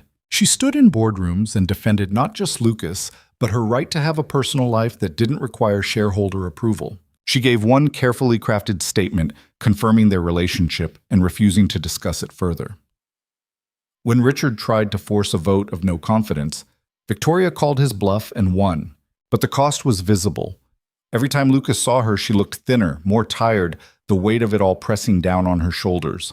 "You need to rest," Lucas told her one night, finding her at her dining room table at midnight, buried in paperwork. "I need to finish this proposal. Victoria, if I can show them that the merger isn't necessary, that we can grow without it, they'll back off. But I need the numbers to be perfect." Lucas gently closed her laptop. "The numbers can wait. You need sleep. I can sleep when this is over." "When is it over? When you collapse? When you make yourself sick?" Victoria looked up at him, frustration and exhaustion warring in her expression. "What do you want me to do? Give up? Let them win? I want you to take care of yourself. You're not invincible." "I have to be." "No, you don't. Not with me." Something in Victoria's face crumbled. She put her head down on the table, her shoulders shaking, and Lucas realized she was crying. Really crying. Not the silent tears he'd seen before, but full, body-racking sobs that came from somewhere deep and broken. Lucas pulled her into his arms, holding her while she fell apart. She cried for the loneliness, the pressure, the exhaustion of being strong for so long. She cried for the girl who'd worked in her mother's basement, believing she could change the world, and for the woman who'd built an empire and found it hollow. "I'm so tired," Victoria whispered against his chest. "I know. I don't know if I can keep doing this." "Then don't. Not alone." Victoria pulled back, wiping her eyes. "What do you mean?" "Stop carrying everything by yourself. Let me help. Let the people who actually care about you help." "I don't know how." "Then learn. We'll figure it out together." Victoria studied his face, searching for something. "You really mean that?" "Every word." She kissed him, soft and grateful and exhausted. When she pulled back, some of the tension had left her shoulders. "Okay, she said. "Together." 2 weeks after the story broke, Victoria invited Lucas and Emma to dinner. Lucas had been avoiding it, terrified of what mixing their worlds would mean. But Victoria had asked, quietly persistent, and Lucas knew they couldn't keep hiding forever. Emma was nervous in the car, fidgeting with her seatbelt. "Is she really a billionaire?" Emma asked for the third time. "Yes, Bug." "And she's your girlfriend?" "Yes, but she's old." Lucas tried not to laugh. "She's 30. That's not old." "Us. It's older than you. By 2 years." Emma considered this. "Does she like kids?" "I think so, but she's never spent much time with them." "What if she doesn't like me?" Lucas glanced at his daughter in the rearview mirror, his heart squeezing. "She's going to love you. How could she not?" But Emma's worry mirrored his own. What if this didn't work? What if Victoria couldn't connect with Emma? What if Emma hated the attention, the scrutiny, the impossibility of this whole situation? What if Lucas was making a terrible mistake? Victoria answered the door wearing jeans and a sweater, looking more nervous than Lucas had ever seen her. Her eyes went immediately to Emma, and Lucas saw her swallow hard. "Hi," Victoria said, crouching down to Emma's level. "You must be Emma. I'm Victoria." Emma stared at her with wide eyes. "You're really pretty." Victoria blinked, surprised. "Thank you. So are you. Dad says you're really smart." "Your dad's very kind." He says you build computers." "Sort of. I write software that helps computers work better." Emma's face lit up. "Like magic?" Victoria smiled, genuine and warm. "Exactly like magic." Lucas watched them, something tight in his chest loosening. Emma peppered Victoria with questions as they walked inside, and Victoria answered each one with patience Lucas didn't know she possessed. She showed Emma her study, explaining her work in terms a 6-year-old could understand. She asked Emma about school, about dinosaurs, about her favorite books. Over dinner, Emma dominated the conversation, telling Victoria elaborate stories about playground politics and the ongoing drama with her best friend Sophia. Victoria listened like Emma was the most fascinating person she'd ever met, asking follow-up questions, laughing at the right moments, completely present in a way Lucas suspected she rarely was. After dinner, Emma fell asleep on Victoria's couch, exhausted from talking. Lucas covered her with a blanket while Victoria cleaned up the kitchen. "She's wonderful," Victoria said quietly, loading the dishwasher. "She likes you." "I like her." Victoria paused, her hands still on a plate. "I was terrified she'd hate me." "Why would she hate you?" "Because I'm taking her father's attention, because I'm disrupting her life, because I don't know how to be around children, and I was sure I'd say the wrong thing." Lucas moved closer, taking the plate from her hands. "You were perfect with her." "I wasn't. I felt awkward and uncertain the entire time." "That's called being human. Emma doesn't need perfect. She just needs real."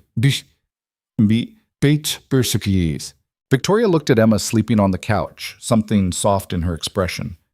"I never thought I wanted this. A family, connection, all of it seemed too complicated, too risky. And now? Now I think maybe I was wrong. Maybe I was just scared." Lucas pulled her close and Victoria leaned into him, her head on his shoulder. They stood like that for a long time, watching Emma sleep, feeling the weight of what they were building settle around them. "What happens next?" Victoria asked finally. "We keep going, keep fighting, keep choosing each other." "What if it's not enough? What if it is?" Victoria tilted her head up to look at him. "You're an optimist. I'm a realist. And the reality is, I love you. Emma likes you. That's more than most people get. The board's not backing down. Then you fight harder, or you walk away and build something new." Lucas brushed her hair back from her face. "But whatever you do, you don't have to do it alone anymore." Victoria's eyes filled with tears. "I don't deserve you." "That's the grief talking." "No, I mean it. You've given me so much and I've given you nothing but problems." "You've given me hope," Lucas said simply. "That's worth more than you know." Victoria kissed him, and Lucas tasted salt from her tears. When they pulled apart, she was smiling despite the tears. "I'm going to fix this," she said. "All of it. I'm going to make it right." "How?" "I don't know yet, but I will." Lucas believed her, because Victoria Hale didn't know how to quit, didn't know how to back down, and now that she had something worth fighting for, Lucas suspected there was nothing that could stop her. The storm that had nearly killed her on the mountain had given her something she'd been missing her entire life. And Lucas knew, watching her hold his sleeping daughter's hand with careful tenderness, that Victoria would burn the world down before she let it go. Victoria called the board meeting herself, not through Richard, not through her assistant, not through the carefully orchestrated channels corporate protocol demanded. She sent the email at 2 in the morning, subject line simple and direct. "Emergency board meeting, tomorrow, 9 a.m., non-negotiable." Lucas found out when she showed up at his apartment at 7 the next morning, still in yesterday's clothes, her eyes red-rimmed but clear. "I'm doing it," she said when he opened the door. "Doing what?" "Everything. All of it. Today." Lucas pulled her inside, glancing down the hallway to make sure Emma was still asleep. "Victoria, what are you talking about?" She paced his small living room, energy radiating off her like electricity. "I stayed up all night going through the numbers, the contracts, everything. And I realized something. The board doesn't own Hale Industries. I do. 51% controlling interest. I built in that protection when we went public because I knew someday they'd try to take it from me." "Okay? Which means they can complain and threaten and make demands all they want, but they can't actually force me to do anything. The merger, the relationship, all of it. It's my decision, not theirs." Lucas sat down slowly on the arm of his worn couch. "So what are you going to do?" Victoria stopped pacing, turning to face him. Her expression was fierce, determined, and underneath it all, terrified. "I'm going to tell them the truth. About us. About what I want. And if they don't like it, they can resign." "Victoria, I know it's risky. I know I could lose people, lose credibility, lose everything I've built. But I can't keep living like this. Hiding, apologizing for wanting something real. letting them dictate who I'm allowed to love. She moved closer, taking his hands. You asked me once what I was willing to fight for. This is it. You, Emma. A life that's mine and not theirs. Well, Lucas felt something swell in his chest, pride and fear tangled together. What if it goes wrong? Then we deal with it, together, like you said. Emma's door creaked open. She appeared in the hallway, rubbing her eyes, her pajamas rumpled. Why is Victoria here? Emma asked, her voice still thick with sleep. Victoria crouched down, meeting Emma's eyes. Because I needed to talk to your dad about something important. I'm sorry if we woke you. Are you in trouble? Emma asked, surprisingly perceptive. Maybe, but I'm trying to fix it. Emma considered this, then walked over and patted Victoria's shoulder. My dad's really good at fixing things. He'll help you. Victoria's eyes went glassy. She pulled Emma into a quick hug, then stood up fast, wiping at her face. I have to go, Victoria said. The meeting's in 2 hours. Do you want me there? Lucas asked. No, this is something I need to do alone. She paused at the door. But after, will you be here? Always. Victoria smiled, fragile and brave, then left. Lucas stood in his apartment with his daughter, listening to Victoria's footsteps fade down the hallway, and said a silent wish into the universe that this would work. The Hale Industries boardroom was on the 42nd floor, all glass and steel and expensive furniture designed to intimidate. Victoria had been in this room hundreds of times, but today it felt different, heavier, like the walls themselves were waiting to see if she'd break. She walked in at exactly 9 o'clock. The board was already assembled, 14 faces, most of them older men who'd made fortunes in tech before Victoria was born. Richard sat at the far end, his expression carefully neutral. A few board members looked curious. Most looked annoyed at being summoned on short notice. Victoria took her seat at the head of the table and didn't bother with pleasantries. Thank you for coming, she said. I know this was short notice, but we need to have a conversation that's been delayed too long. Victoria, Richard started, if this is about the merger, it's not about the merger. It's about this company, what it stands for, and where we go from here. She opened her laptop, pulling up the presentation she'd built in the early morning hours. The first slide appeared on the screen behind her. Hale Industries, a return to purpose. When I founded this company 12 years ago, Victoria began, it wasn't about profit margins or market share. It was about solving problems, making technology accessible, building something that mattered. She clicked to the next slide, showing their original mission statement alongside their current quarterly reports. Somewhere along the way, we lost that. We became just another corporation chasing growth for growth's sake. With all due respect, one of the older board members interrupted, that growth made everyone in this room very wealthy. Yes, it did. And I'm grateful for that. But wealth without purpose is meaningless. Victoria clicked again. Numbers filled the screen. Projections, market analysis, competitor data. The merger you're pushing would make us bigger, more profitable in the short term, but it would also compromise everything that made Hale Industries unique. We'd become absorbed into a larger entity, our identity diluted, our mission lost. The market demands scale, Richard said. The market demands value, and we can provide that without sacrificing who we are. Victoria spent the next 20 minutes walking them through an alternative plan, strategic partnerships instead of mergers, targeted growth in underserved markets, a return to innovation over acquisition. The numbers were solid, the logic sound. She'd done her homework, but she could see the skepticism in their faces. They wanted the sure thing, the safe bet, not her vision of what the company could be. When she finished, silence filled the room. Finally, the board chairman spoke. This is impressive work, Victoria, but it doesn't address the elephant in the room, which is, your judgment has been compromised. The relationship with Lucas Mercer, the media circus, the distraction from company business. The board has concerns about your ability to lead effectively. There it was. The real issue, out in the open. Victoria closed her laptop and stood up. You're right.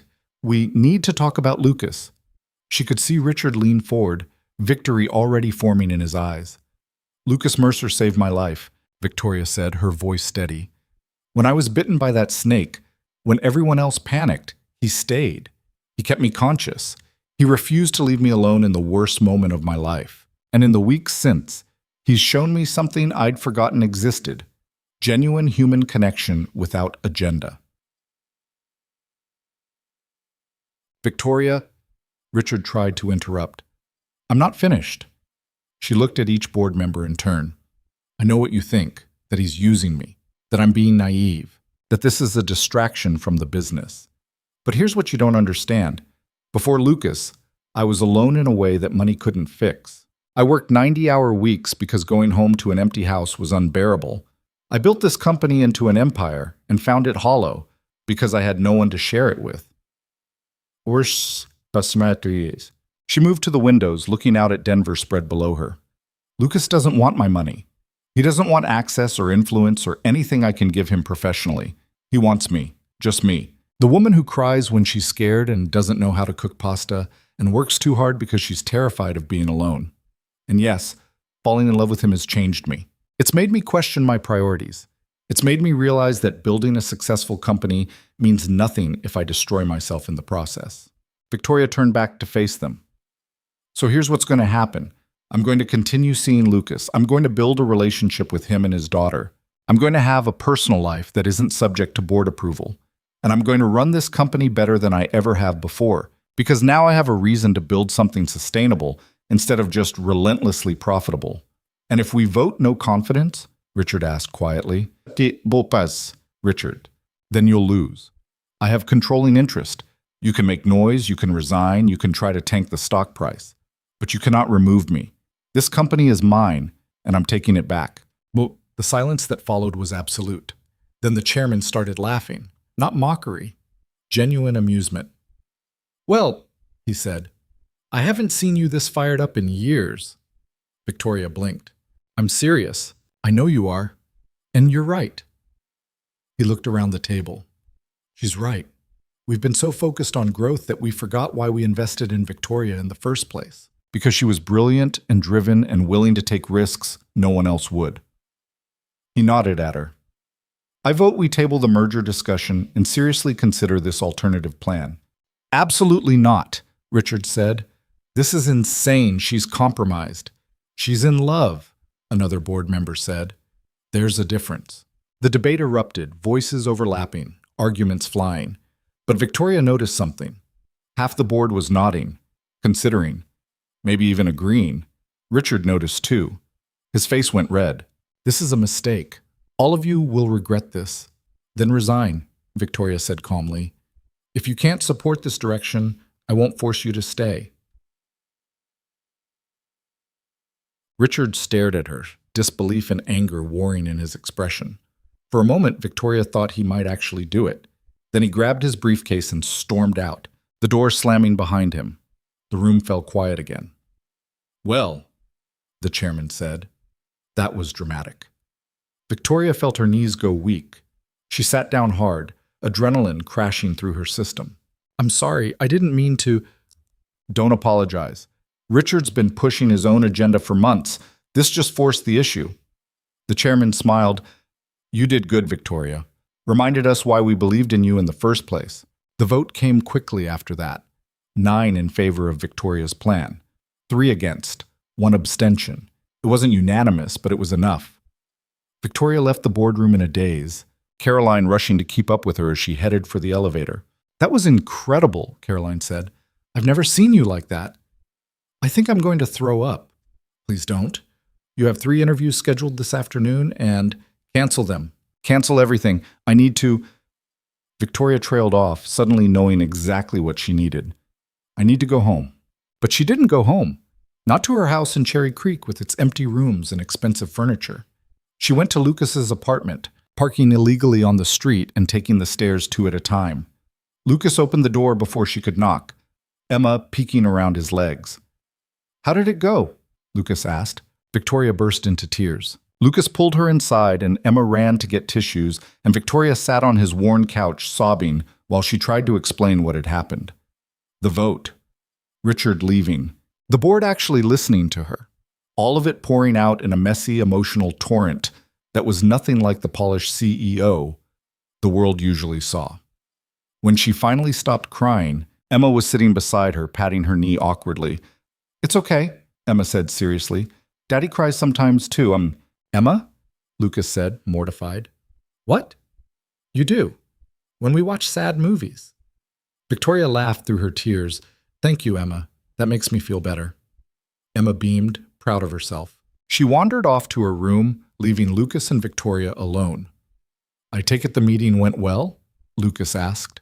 "I think so. I don't know. I told them I was in love with you, and they couldn't fire me for it, and half of them agreed, and Richard quit. And now, I'm supposed to run a multi-billion-dollar company while dating a freelance designer, and I have no idea what I'm doing." Lucas pulled her close. "Sounds about right. I'm terrified." "Me too." Victoria pulled back to look at him. "You are? Of course. You're a billionaire CEO. I'm a single dad who lives in a one-bedroom apartment and drives a car from 2008. This is insane."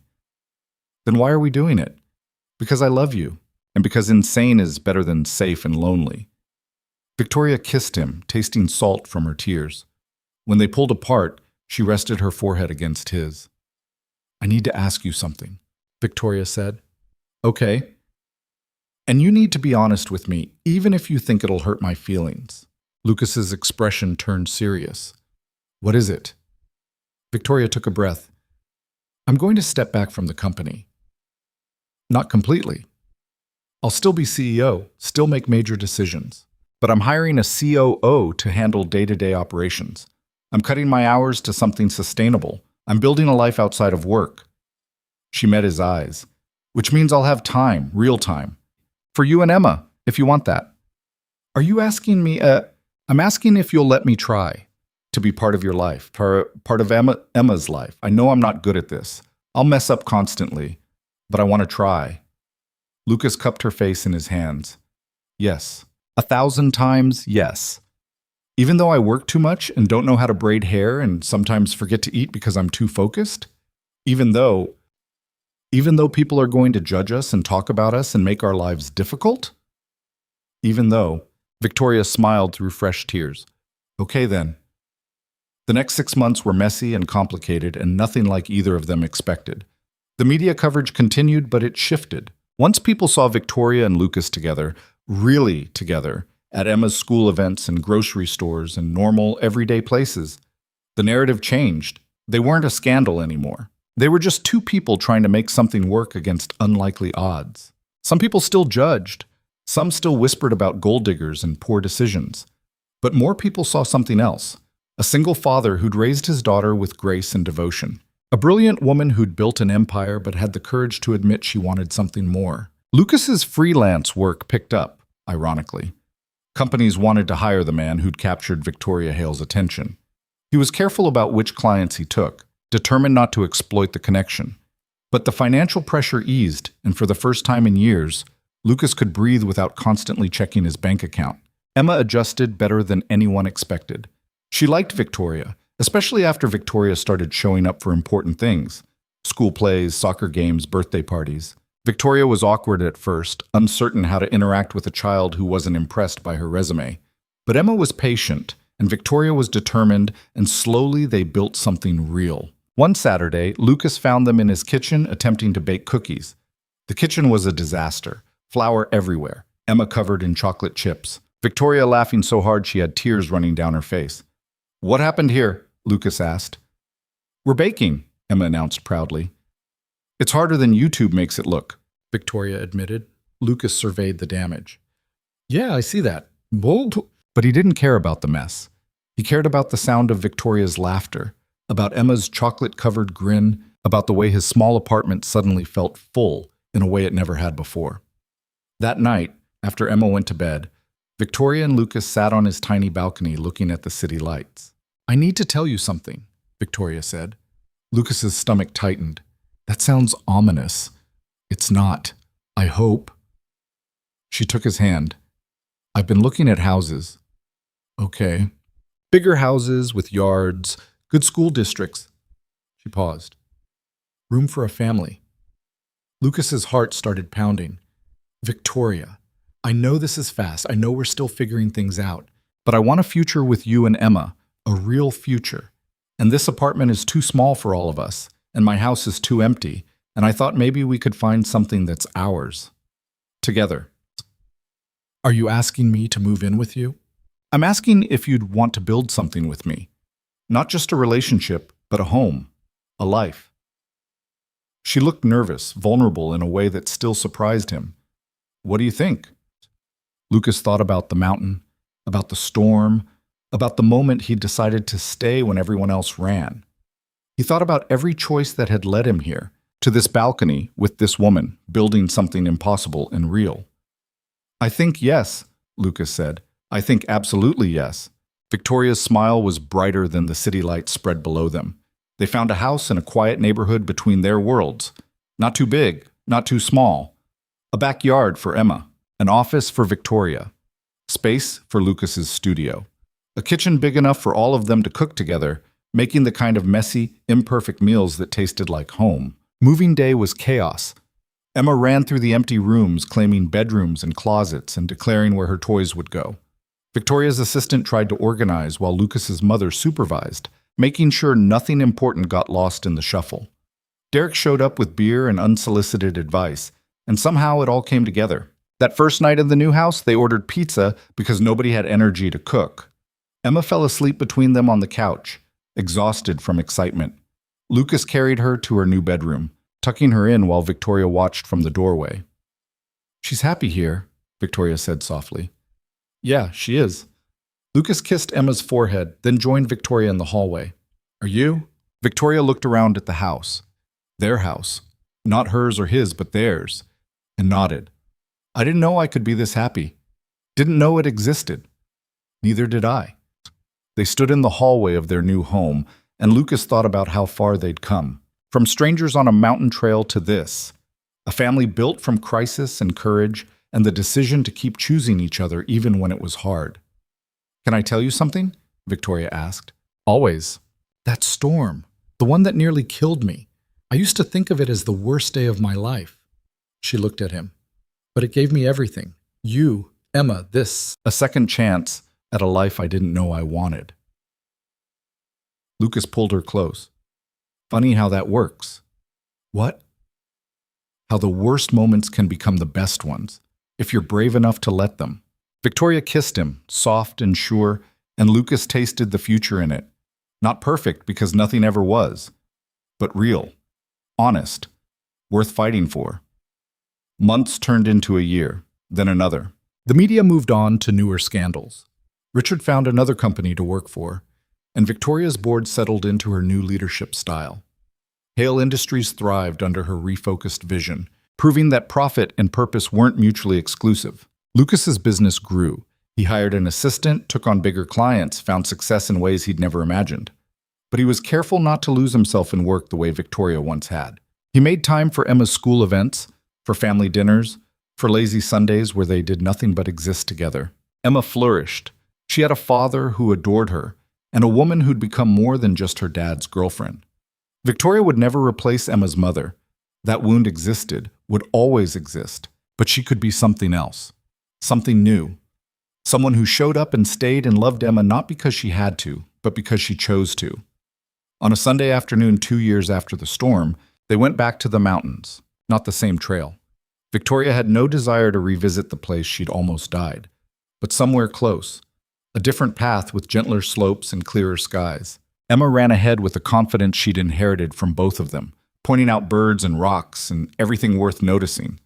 Lucas and Victoria followed hand in hand, moving slower, savoring the moment. Do you ever regret it? Victoria asked. Everything that happened, the scrutiny, the chaos, how hard it was. Lucas thought about it honestly. Sometimes.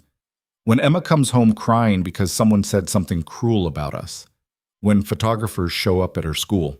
When things get complicated in ways they never should be. He squeezed her hand. But no, not really.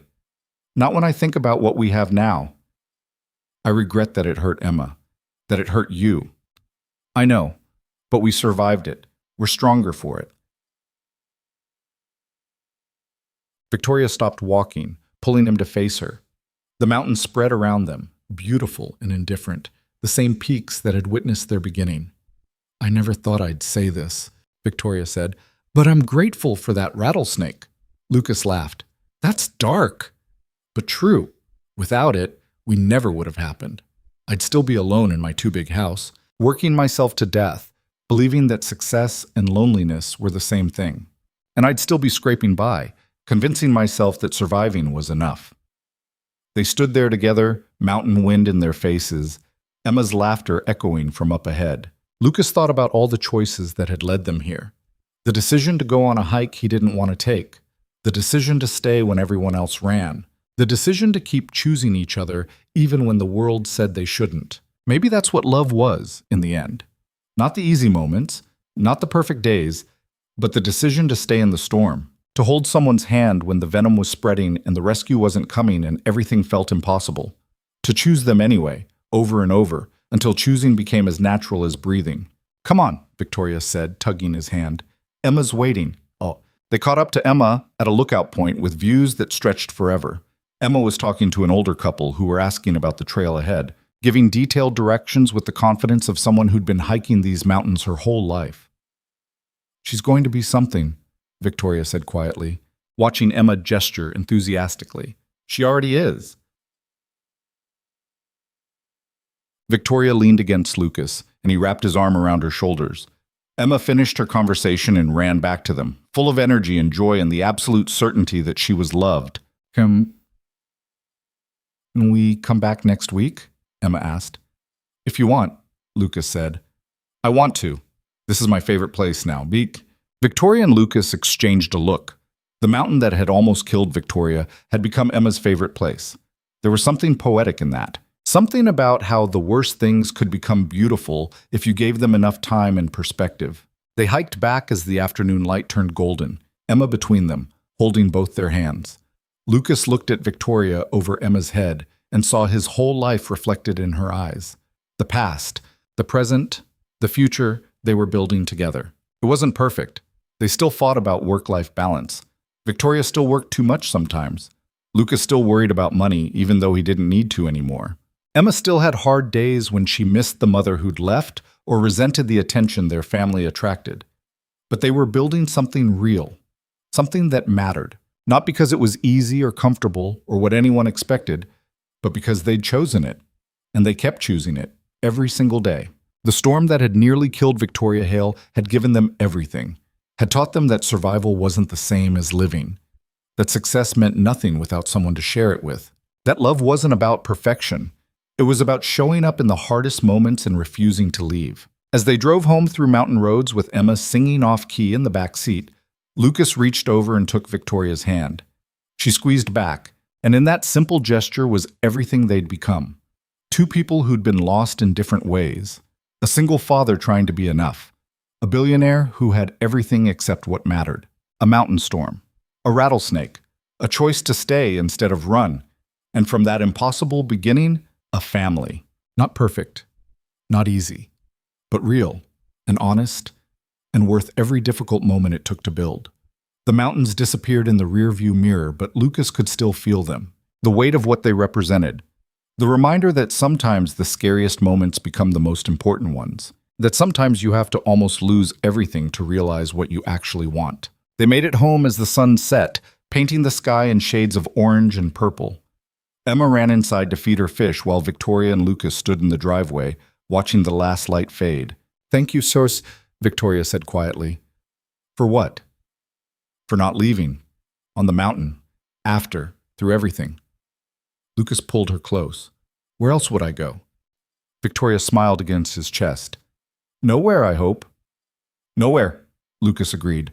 And as they walked inside their home, the one they'd built together from crisis and courage, and the stubborn refusal to give up, Lucas knew with absolute certainty that he'd made the right choice. Not just on the mountain when he'd stayed beside a dying stranger, but every day since, when he'd chosen love over fear, connection over safety, and the messy, complicated, beautiful reality of building a life with someone who'd started as impossible and become inevitable. The storm had saved them both, and in the end, that's all any of us can hope for.